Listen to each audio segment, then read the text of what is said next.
me llamo Cayetana y soy alumna de quinto A del semestre Ramiro Isabel Mosquera y hoy os voy a enseñar un experimento que se llama espuma mágica.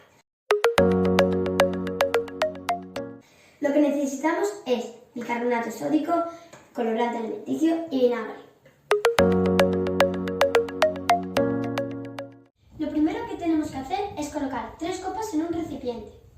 Ahora vamos a echar un poco de vinagre en las copas, mejor que sea por la mitad.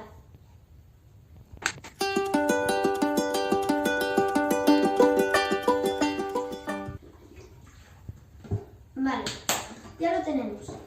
Ahora, para que quede más bonito, le vamos a echar un poco de colorante. Si queréis, le podéis echar a cada copa un color.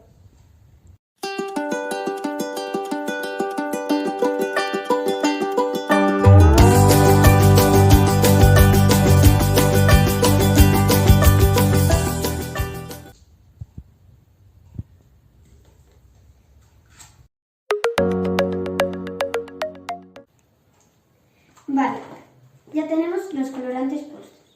Ahora vamos a echarle bicarbonato.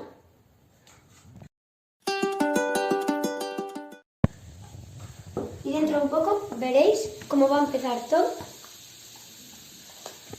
a echar espuma.